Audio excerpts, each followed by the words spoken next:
les 3 types de procrastination qui t'empêchent de passer à l'action. Une idée nous permet de changer notre vie à partir du moment donné où on agit. Une action répétée dans le temps fait en sorte que l'idée que l'on avait de base devienne une réalité. L'élément action est nécessaire. Sauf que souvent, ce qui se passe, c'est qu'on a une idée, il y a plein d'autres choses qui se passent. De multiples pensées émergent et à ce moment-là, on commence à procrastiner.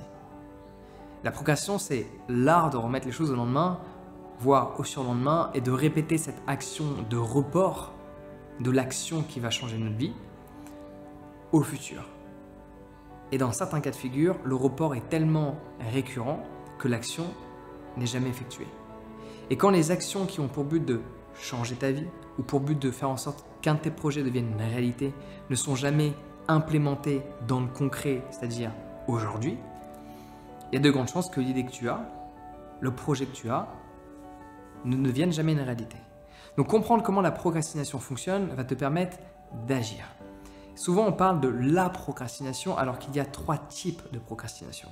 Celle des émotions, celle de la confusion et celle de la friction. Laisse-moi te les décrire. Donc le premier type de procrastination auquel tu peux être confronté, c'est relié à tes propres émotions. Donc tu as une idée et à ce moment-là, il y a l'émotion de la peur qui émerge. La peur du jugement des autres, la peur de l'échec, la peur de ne pas savoir, la peur de se tromper, la peur d'échouer. Voire même dans certains cas de figure, la peur de réussir parce qu'on sait ce que la réussite va signifier. Généralement, dans une grande réussite signifie un grand changement structurel dans notre environnement social. Et parfois, ça fait peur de se retrouver dans cette position-là. Donc là, le premier type de procrastination, c'est quand il y a cette émotion qui t'empêche d'agir. Okay ? Une émotion qui, la plupart du temps, a été créée de par une réflexion, donc les pensées. Ouais. Deuxième type de procrastination. Donc le premier, comment tu fais pour le résoudre? En pensant moins, juste en agissant. En mettant ces pensées de côté qui ont créé ces émotions dès le début, et même en réalisant que ce que tu penses n'a aucune raison d'être. Peut-être que le scénario que tu imagines ne deviendra pas réel. Peut-être que tu imagines certaines peurs, mais en soi, tant que tu n'auras pas agi, tu ne pourras jamais savoir si cela va arriver. Et souvent, on l'a vécu, je pense, tous au moins 1, 2 ou une dizaine de fois dans notre vie. Quand on était plus jeune, on imaginait avoir raté un examen et au final, on ne l'a pas raté, pourtant on n'avait pas révisé. Et ça nous est tous arrivé, sauf peut-être à ceux qui révisaient tout le temps et qui étaient sûrs d'eux en permanence. Chose qui n'était pas mon cas précédemment, qui peut-être l'est aujourd'hui.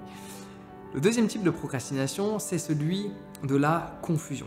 C'est-à-dire que tu as passé cette étape d'émotion qui te perturbait, d'avoir toutes ces peurs, de toutes ces choses qui peuvent se passer, à la confusion de la réflexion. C'est-à-dire, ok, bon, j'agis, mais en fait, je commence par quoi?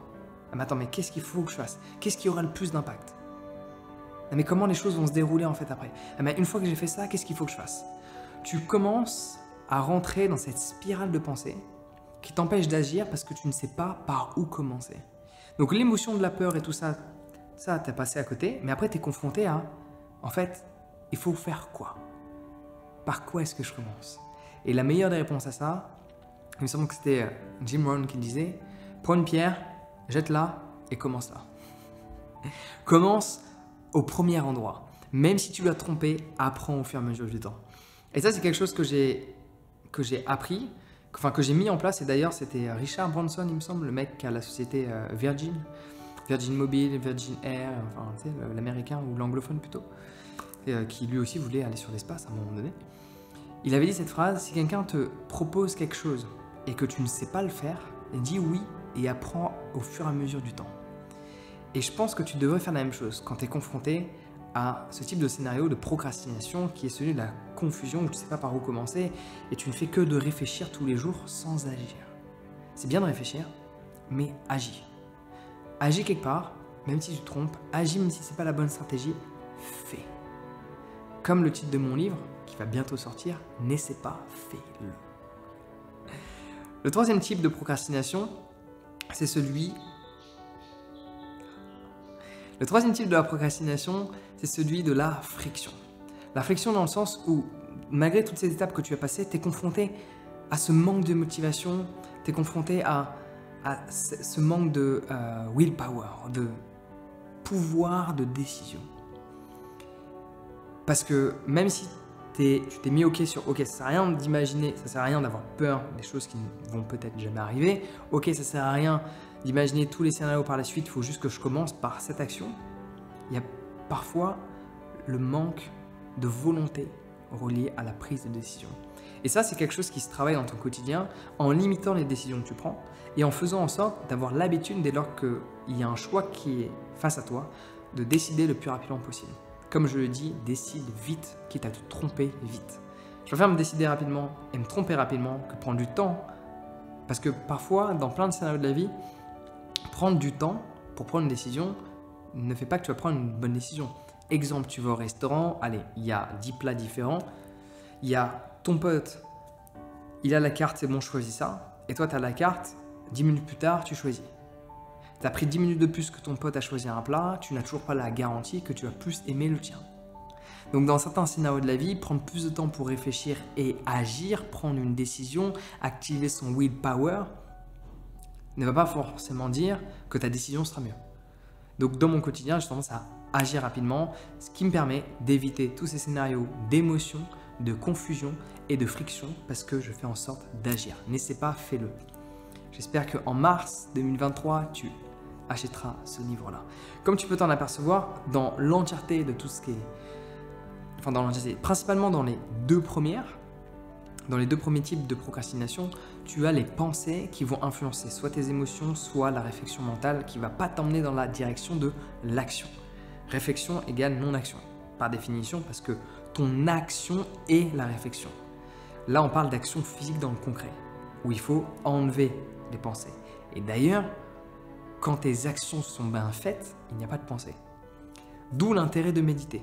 Méditer va t'aider sur 2 types sur 3 de la procrastination. Et en soi, le fait d'avoir ce commitment, d'avoir cet engagement, cette discipline envers la méditation, de prendre l'habitude de le faire, ça va également t'aider sur le 3e type de procrastination. Donc pour ça, tu peux t'inscrire à ma formation sur la méditation. Le lien est dans la description.